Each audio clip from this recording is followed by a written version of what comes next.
Democratizar ainda mais o acesso aos concursos e oferecer preparação de excelência é a missão do curso sobre direito.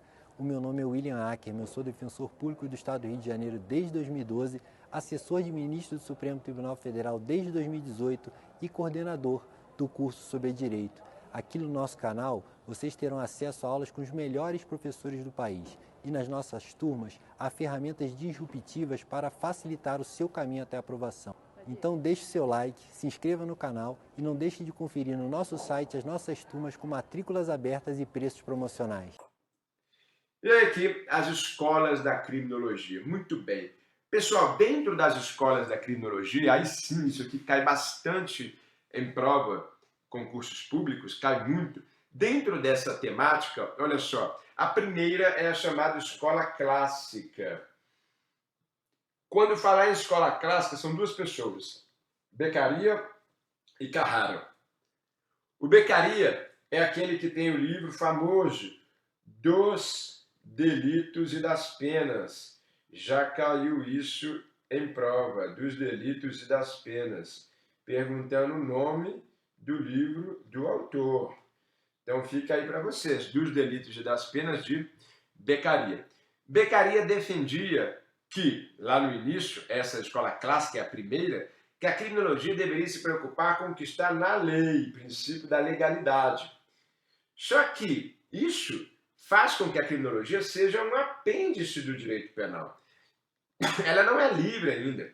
Por quê? Porque se ela é um apêndice do direito penal, há uma relação de dependência. Então, há uma relação de dependência do direito penal. Há uma relação de dependência. E a gente sabe que isso não existe hoje. Mas como ela é a escola clássica, é a primeira que nós tivemos, ora, a primeira escola não tem como ela já pensar numa independência do direito penal. O direito penal é dependente. O direito penal, ele dá as coordenadas. Então, passa a estudar o princípio da legalidade e criminologia como ente jurídico.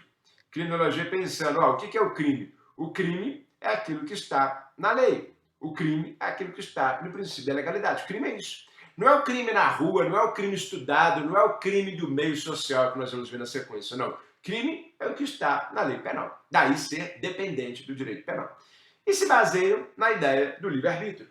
O livre-arbítrio é o quê? Eu posso escolher entre o certo e o errado. Então, esta primeira escola tem dois pensadores, Carrara, Beccaria, se baseiam esses pensadores no princípio da legalidade, o direito penal e a criminologia estão bem no mesmo patamar, são dependentes. É um ente jurídico o crime, é uma criação legal. Criminologia não é independente, é um apêndice do direito penal, e a pessoa escolhe cometer um crime porque ela tem o livre-arbítrio. Se ela faz algo, é porque ela quis. Não há uma relação social apta a fazer com que ela trabalhe o crime. Então, mais slides para vocês aqui, trabalhando a escola positivista.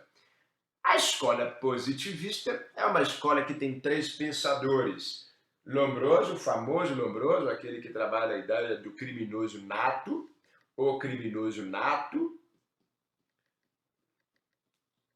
Ferri, que trabalha uma classificação dos delinquentes, está aqui embaixo. E Garofalo, que trabalha a ideia de sentimentos que o criminoso não possui. O Ferri e o Garofalo são menos famosos do que Lombroso. Porém, os três são trabalhados aqui porque na prova do MPMG eles costumam perguntar muito sobre esses três pensadores da escola positivista. E o que a escola positivista tem de importante? Está aqui, autonomia, paradigma etiológico.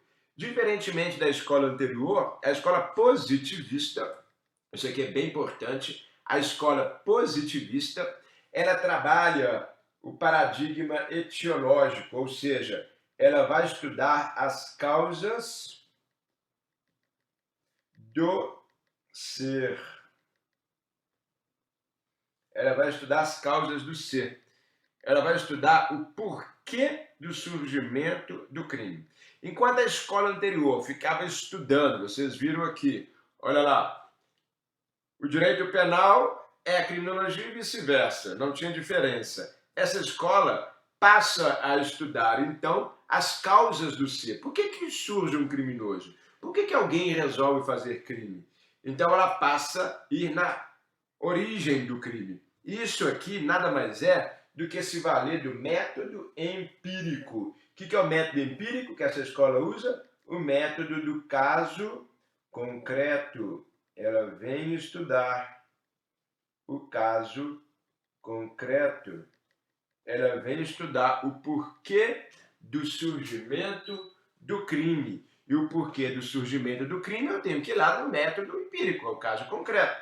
É o chamado método, que eu já falei aqui, indutivo.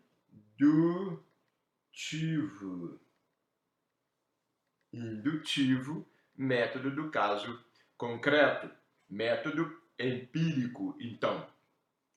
O que Lombroso falava sobre o criminoso nato é que o criminoso nato ele teria características biológicas. E quais seriam essas características biológicas? Ora, muitos aqui já ouviram falar das características lombrosianas, fronte fugidia, zigomas salientes, mãos grandes, uma pessoa insensível à dor e muitas outras características biológicas. O criminoso nato é aquele que possuía características biológicas. Então, Lombroso, ele, no método empírico, foi estudar o criminoso. Só que o grande problema de Lombroso é que ele foi estudar o criminoso em presídios do sul da Itália. E nestes presídios do sul da Itália, ele identifica pessoas similares. Pessoas negras, pessoas pobres, pessoas com características mais brutas, mais, enfim, cruas. E aí, então, ele formata isso como o criminoso nato. Todo mundo já ouviu falar aí em Lombroso. E aqui, então, nós temos as características do criminoso nato, ok? Características biológicas. Ok, professor, interessante demais isso daí. O que mais podemos falar da escola positivista? Olha lá, Ferri é outro pensador. O Ferri ele classificou os delinquentes em nato, louco, habitual, ocasional e passional. Então vejam, o criminoso nato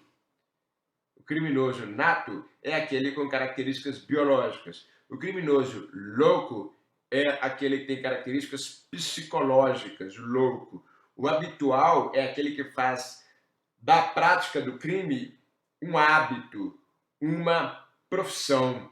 O ocasional é aquele que faz crime, às vezes faz, às vezes não. E o passional é aquele que mata por paixão, que faz por paixão. Isso aqui, inclusive, prova do MPMG. Interessantíssimo. Selo do MPMG, mais uma vez. Caiu numa prova sobre o criminoso nato, louco, habitual, ocasional e passional e perguntou de quem era essa classificação. Olha de quem que é? De Enrico Ferri. De Enrico Ferri, tá aí para vocês. Ferri também trabalhou a ideia de medidas de segurança. As medidas de segurança vieram com Enrico Ferri e as medidas de segurança na época que foram criadas, elas deveriam ser eternas. Ou seja, o que é a medida de segurança eternas? As medidas de segurança deveriam ser aplicadas, olha só, as medidas de segurança deveriam ser aplicadas até ele convalescer. Se ele mata e é louco, criminoso louco, se ele estupra e ele é doente, se ele estupra e tem um problema qualquer, ou, enfim, qualquer crime que ele pratique, não tem como ele cumprir pena, porque ele é louco, ele é inimputável. Então tem que colocar ele no limite de segurança. Só que a medida de segurança da época é uma medida de segurança de Enrico Ferri que não tem prazo. Ele ficava lá, se fosse o caso, até morrer. Tem até um livro que eu sugiro a leitura paralela, é um livro que fala sobre um local de cumprimento de medida de segurança aqui de Minas Gerais, em Barbacena, que é o livro O Holocausto Brasileiro. O Holocausto Brasileiro, da Daniela Arbex. E esse livro fala que muitas pessoas, 60 mil pessoas morreram lá em Barbacena porque eram tratadas como se fossem loucas e não convalesciam, não tinham interesse em convalescer, vendiam inclusive os corpos para faculdades de medicina na época, então era quanto mais gente morria melhor, porque tinha lucro, e sobrava vaga para alguém entrar, não tinha qualquer interesse, medida de segurança sem prazo. Só que eu coloco aqui para vocês, isso é importante, hoje, isso não é mais aceito. Por quê? Porque hoje as medidas de segurança, elas possuem prazo. E vocês aí já devem ter visto, obviamente, isso aqui. O prazo da medida de segurança é o máximo da pena abstrata. Então, hoje, a medida de segurança, o prazo máximo que alguém pode ficar internado, é o máximo da pena do crime que ela fez. O cara é louco, cometeu um homicídio simples, 6 a 20, o máximo que ele pode ficar internado, 20 anos. Depois de 20 anos não melhorou, vai para a rua assim mesmo. Furto 1 a 4. Furtou, louco. 4 anos, rua também. E por fim, Garófalo. Garófalo, ele dizia que todo criminoso, ele tem um déficit, expressão é essa, déficit, olha lá,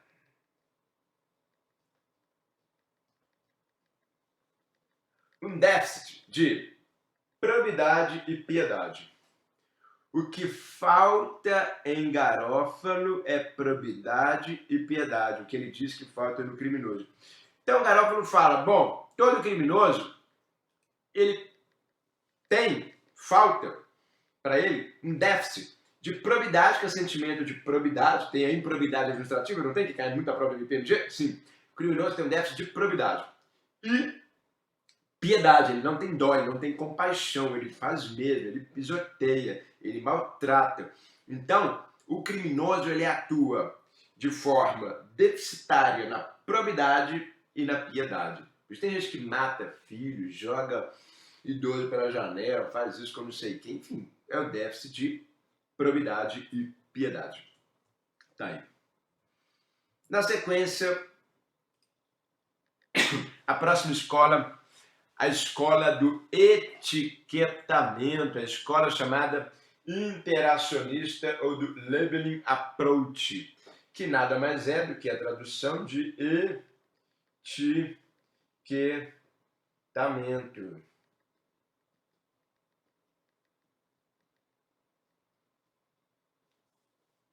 Etiquetamento. A escola do etiquetamento, a escola da rotulação, também chamada escola do determinismo puro, que vocês estão vendo aí, é uma escola que trabalha a ideia do social. O crime só surge por causa do aspecto social. Determinismo é isso. Ora, o crime ele surge de uma relação social do crime com a sociedade. Uma pessoa que nasce numa comunidade carente, o traficante vira para ela e fala assim, olha, você vai ter que virar bandido, porque eu vou te dar um salário mínimo, você vai trabalhar para mim de olheiro, durante a semana um salário mínimo. Vai trabalhar no Estado para você ver, você não ganha isso nunca. O menino fica então ali, ele fica tomado pelo tráfico, tomado pelo glamour do crime, ele acaba praticando o que o traficante quer.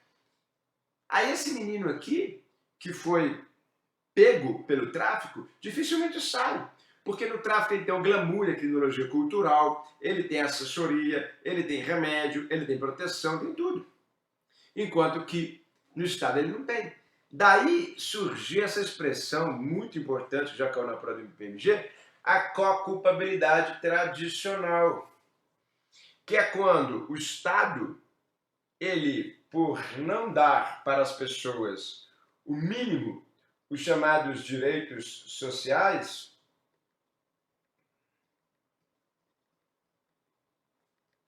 em razão do Estado não fornecer os direitos sociais, o que acontece? Permite-se uma vulnerabilidade.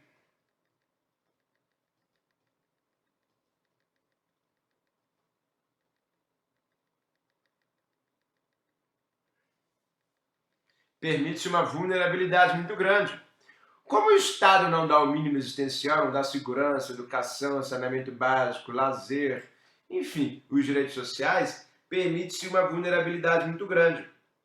E o que acontece? Surge essa teoria aí que vocês estão vendo, que é a teoria da co-culpabilidade tradicional.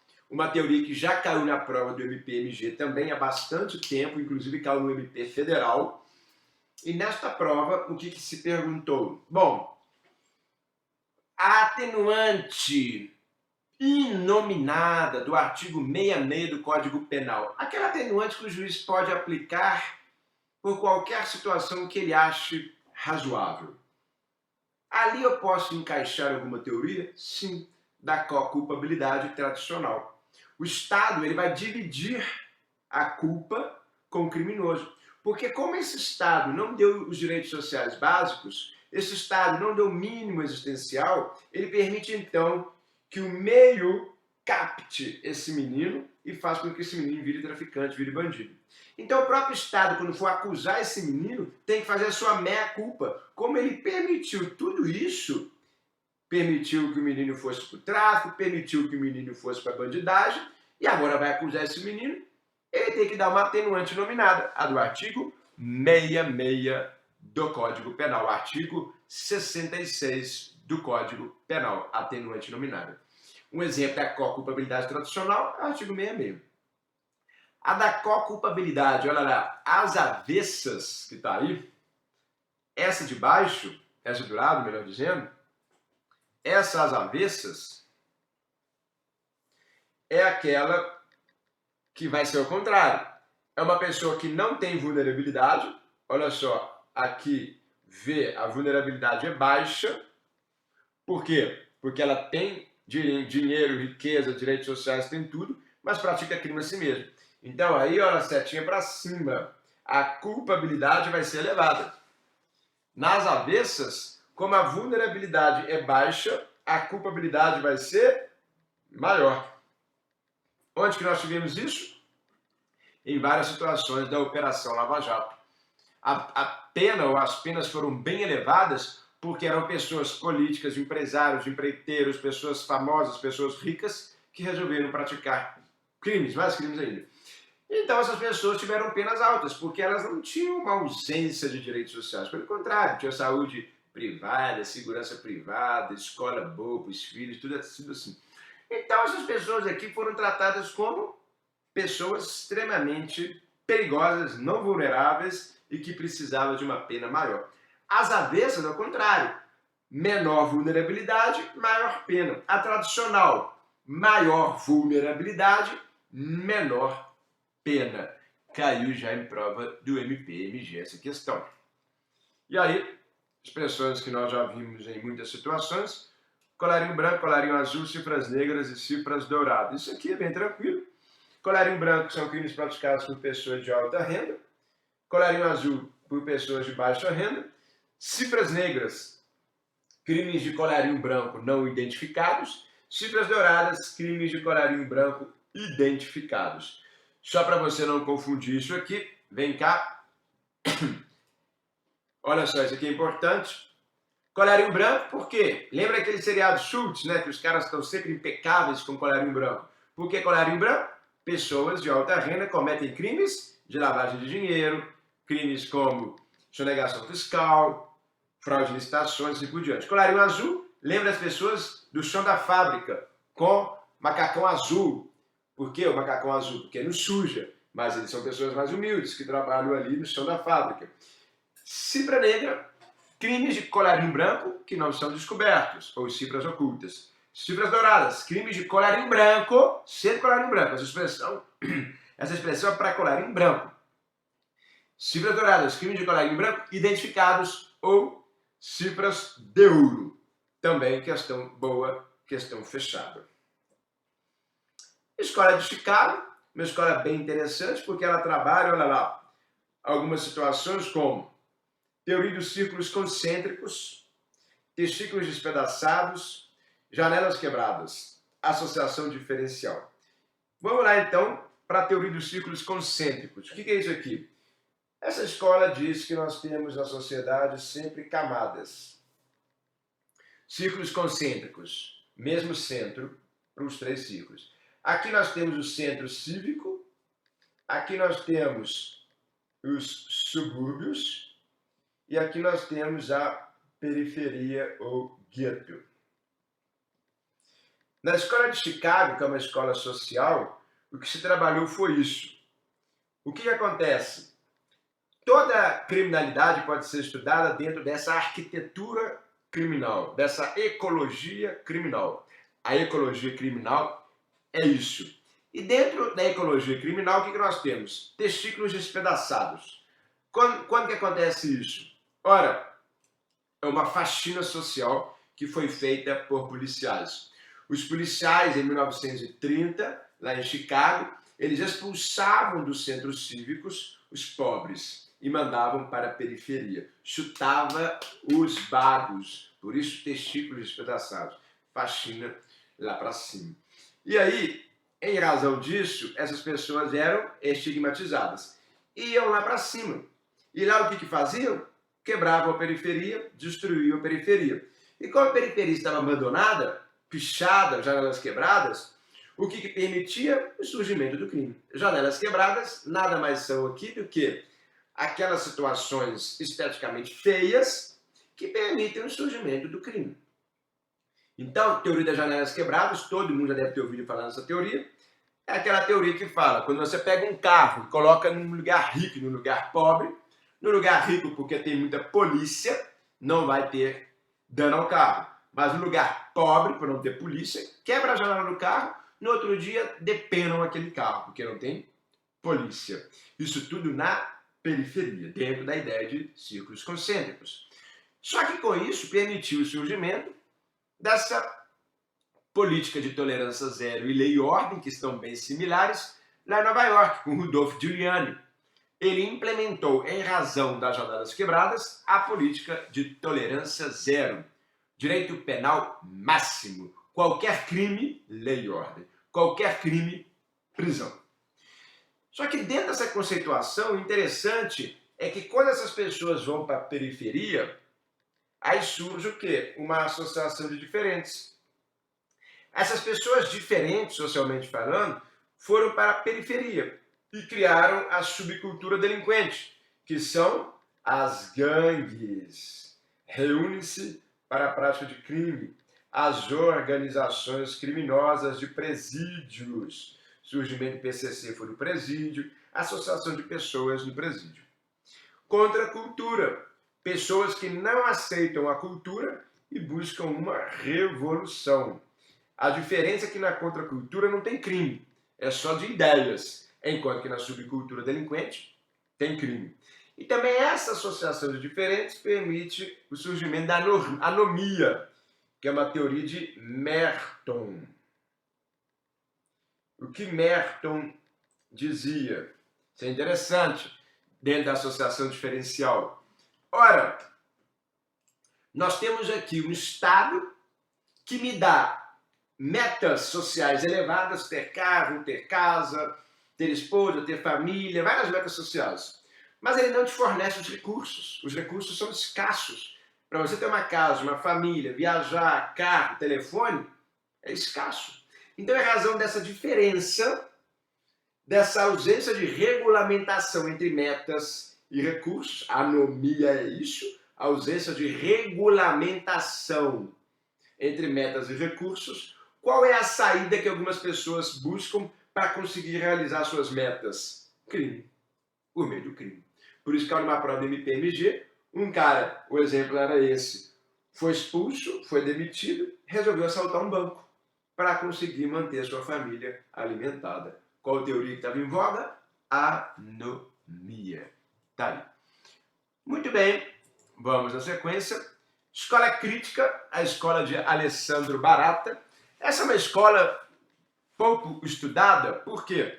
Porque ela trabalha a ideia de divisão de classes. Como a escola anterior mostrou que há uma discriminação de pessoas pobres e assim por diante, o que a escola crítica quer é implementar o socialismo de Karl Marx. A sociedade passa a ter direitos iguais. E eles dizem que o direito penal, ele nada mais é do que um instrumento de dominação social. É um instrumento para pobres. É um instrumento para pobres. E se a gente olhar, é mesmo. Só pobre que é preso. Para o rico, nós temos o quê? O direito penal do amigo. Para quem quiser aprofundar, eu fiz até um vídeo lá no meu Instagram, só você ver, sobre o direito penal do amigo, que é proteção a pessoas ricas. Então, direito penal do amigo é o que nós temos aí hoje. Então, o Barata, ele critica o direito penal, porque ele fala que o direito penal é para pobre, ele defende o socialismo de Karl Marx e ele diz que o direito penal é para o amigo, é só para beneficiar amigos. São os benefícios que nós temos para o colarinho branco. A escola minimalista é uma escola que trabalha o garantismo penal versus o direito penal subterrâneo. O que é isso? Garantismo penal. O Brasil hoje, ele tem um direito penal mínimo, sim, só para os casos extremos. Só que o grande problema é que dentro da escola minimalista nós temos um direito penal voltado para proteger bandido.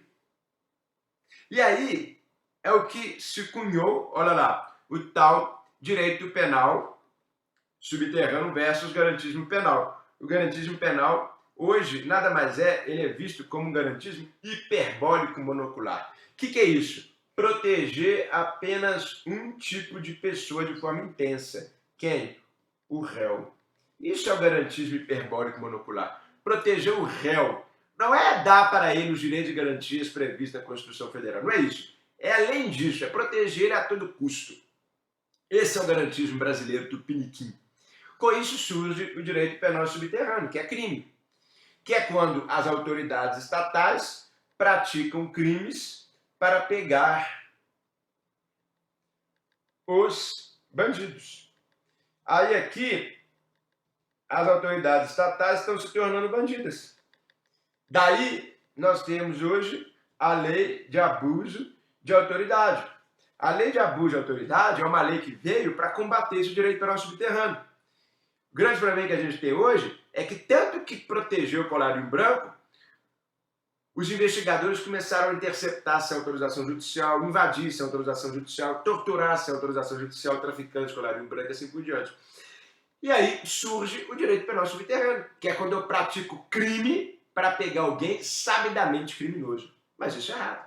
Praticar crime para pegar alguém sabidamente criminoso. Direito penal aí, então, subterrâneo. A escola abolicionista é uma escola bem tranquila, é uma escola que visa extirpar o direito penal, acabar com o direito penal, porque ela diz que os presídios são locais de prática de crime, o sistema falho de ressocialização e visam substituir o direito penal pelo direito administrativo. Isso aqui já caiu numa prova também do MPMG. Estou falando tudo que já caiu, pessoal. A administrativização do direito penal é substituir o direito penal pelo direito administrativo, que é mais célere, é menos robusto, mais tranquilo de aplicar, tirar as penas corpóreas e colocar apenas penas administrativas. A escola abolicionista, ela vai nas feridas narcísicas e mostra: presídio não ressocializa, então vamos acabar com o direito penal. E aí vem a ideia também de criminalizações, prevenções e vitimizações. Já caiu muito em prova. Aqui as três são vistas sobre o espectro de ser primária, as três, tá? Secundária e terciária. Por isso que elas são confundidas. Porque cai assim, as três. Terciário. O que é a criminalização primária? Criminalização primária é quando eu estou criando a lei penal. É criminalização primária. É o legislador criando lei penal. Criminalização primária. Criminalização secundária é quando os controles sociais formais aplicam a lei. Quais são os controles sociais formais? Polícia, MP e judiciário.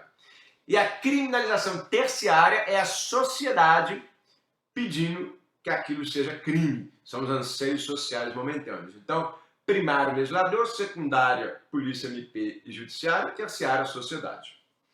Prevenções, primária, secundária e terciária. O que é prevenção primária? Implementar política pública para impedir o crime.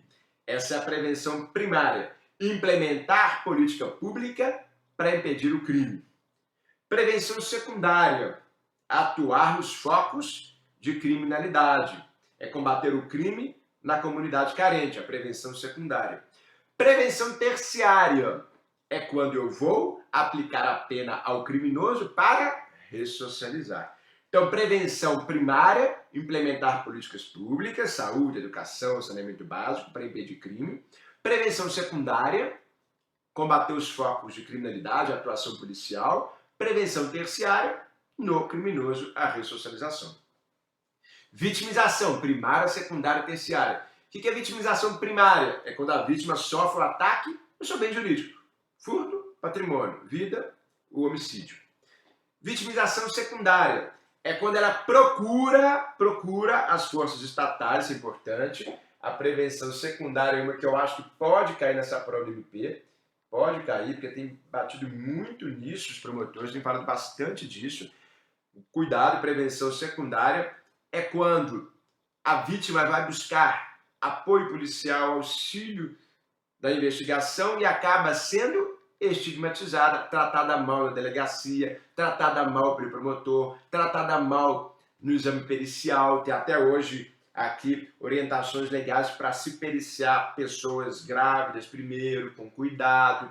A vítima numa audiência não ser aqui humilhada, está no CPP hoje que tem que ter cuidado ao perguntar para a vítima, não poder humilhá-la no crime sexual, no crime de estupro. Então, prevenção secundária é evitar que ela seja vítima de novo. A vitimização, falei errado, né? A vitimização que eu estou trabalhando, a vitimização secundária. Não deixar a vítima, então, ser tratada mal na investigação em razão da sua vitimização primária, que é ataque no seu bem jurídico. E a vitimização terciária é quando a sociedade passa a discriminar essa vítima. Essa é a vitimização terciária. Então, vitimização primária, ataque no seu bem jurídico. Secundária, força policial, juiz, promotor nas audiências, que hoje tem, inclusive, orientação para tratar bem a vítima no inquérito e na audiência. Trata mal, ela sofre, de novo, um ataque ao seu bem jurídico. E a vitimização terciária é quando a sociedade discrimina ela. A sociedade passa a tratar aquela pessoa como uma vagabunda, como uma interesseira, assim por diante. Também cai bastante. Modelos de reação ao crime, bem tranquilo. Modelo clássico ou dissuasório é o modelo retributivista, o modelo ressocializador e o modelo restaurador conciliatório. O exemplo melhor que nós temos, o acordo de não persecução penal. No Brasil, nós temos os três modelos. O clássico, retribuir, o ressocializar, a gente tenta também. O restaurador hoje, o acordo de não persecução penal do artigo 28A é o melhor exemplo. Não aplica a lei penal, aplica um acordo de não persecução penal. São os três modelos de reação ao crime. Expressões terminológicas relevantes, síndromes da criminologia. Aqui eu oriento vocês a estudarem a síndrome da Barbie, a síndrome da mulher de Potifar e a síndrome de Estocolmo. A síndrome de Estocolmo é quando a pessoa ela apaixona pelo sequestrador. A síndrome da Barbie é quando eu coisifico a mulher, trato ela enquanto objeto. Crime sexual ela é tratada igual objeto. E a síndrome da mulher de Potifar, história da Bíblia, é quando a mulher passa a ser aquela que acusa alguém de um crime que não aconteceu. Ela se machuca, se automutila para querer prejudicar o marido ou o namorado. É uma denunciação caluniosa a síndrome da mulher de Potifar. Criminologia rural é o estudo da criminalidade no campo, principalmente nos conflitos agrários envolvendo sem terra e latifundiários. Vitimologia e criminologia corporativas são os estudos da vítima e do criminoso nos meios corporativos. Hoje está muito em voga isso daí para estudo de mestrado, dissertação, aí de mestrado, doutorado. Estudar os crimes nas grandes corporações, tanto as vítimas, que são todos nós, uma vítima difusa, quanto o crime cometido por esse tipo de pessoa.